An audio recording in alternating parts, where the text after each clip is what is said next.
کیا آپ جانتے ہیں کہ انسانوں نے تاریخ میں کتنے سونے کی مائننگ کی ہے؟ تقریباً 2,16,000 ٹنز، اور اس مقدار کا 2/3 حصہ 1950s کے بعد مائننگ کے دوران نکالا گیا۔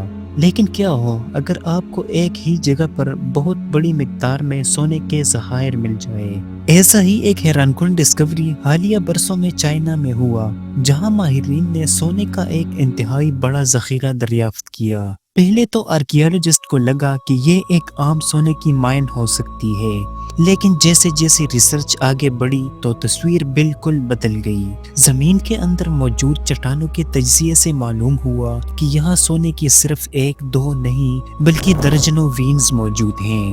ریسرچ ٹیم نے اعلان کیا کہ اس علاقے میں، یعنی چین کے مرکزی علاقے ہینان میں پینگجیان کاؤنٹی کے قریب 40 سے زیادہ سونے کی وینز دریافت ہوئی ہیں، جہاں ابتدائی سروے میں تقریباً 300 ٹن سونا ظاہر ہوا، اور ماہرین کا اندازہ ہے کہ اس سے گہرائی میں 1000 ٹن یا اس سے زیادہ سونا موجود ہو سکتا ہے۔ اگر تمام حسابات درست نکلی تو یہ دنیا کی سب سے بڑی سونے کی مائن ہوگی، یہاں تک کہ جنوبی افریقہ میں ساؤتھ ڈیپ مائن سے بھی بڑی۔ ہر طرف خوشی اور فکر، سب سونا چاہتے ہیں اور سونے کی قیمت بڑھ رہی ہے۔ لیکن آخر یہ سونا اتنا قیمتی کیوں ہوتا ہے؟ سونا لوگوں کو خوش اور لالچی، ظالم اور خوفزدہ بنا دیتا ہے، اسی لیے بہت سے لوگ اسے پسند کرتے ہیں۔ اس کے علاوہ سونا زنگ نہیں لگاتا، یہ خراب نہیں ہوتا، اسے طویل عرصے تک محفوظ رکھا جا سکتا ہے۔ دیگر تمام بچتیں بحران کی وجہ سے اپنی قدر کھو سکتی ہیں، لیکن سونا ویسا ہی رہتا ہے۔ صرف اور صرف ایک مسئلہ ہے، اسے چوری کیا جا سکتا ہے۔ لیکن سونے کی قیمتی ہونے کا ایک اور وجہ بھی ہے، اسے حاصل کرنا کافی مشکل ہے۔ فلموں یا ڈاکومنٹریز میں آپ نے شاید لوگوں کو دریا کے کنارے کھڑے دیکھا ہوگا، جو گاد اور مٹی جمع کر کے اسے جالیوں اور چھوٹے چھوٹے جالوں سے چاندتے ہیں اور اس میں سے سونے کے ذرات تلاش کرتے ہیں۔ یہ سونا نکالنے کے طریقوں میں سے ایک ہے۔ سونا کیسے تلاش کیا جاتا ہے؟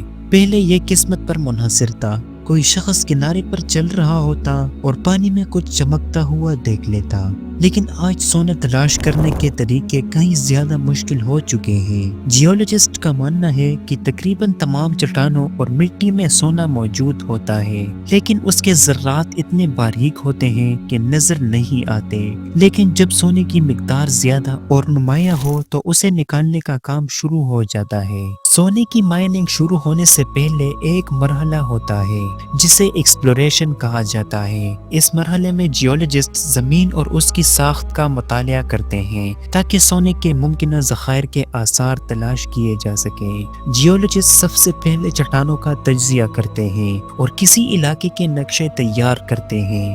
جیولوجسٹ ایسے نقشے تیار کرتے ہیں جن میں ممکنہ سونے کے ذخائر کا اندازہ لگایا جاتا ہے۔ اس اندازے کو جانچنے کے لیے زمین میں ڈرل ہولز کیے جاتے ہیں تاکہ معلوم ہو سکے کہ سونا کہاں اور کس مقدار میں موجود ہے۔ کافی نمونہ اور ڈیٹا جمع کرنے کے بعد ماہرین سونے کی چٹان کا ایک 3D ماڈل تیار کرتے ہیں۔ یہ ماڈل زمین کے اندر موجود ان حصوں کو دکھاتا ہے جہاں سونے کی مختلف مقداریں پائی جاتی ہیں۔ اسی ماڈل کی بنیاد پر ایک بلاسٹنگ پلان تیار کیا جاتا ہے جسے ڈرل اور بلاسٹنگ ٹیم استعمال کرتی ہے تاکہ محفوظ اور مؤثر طریقے سے چٹان کو توڑا جا سکے۔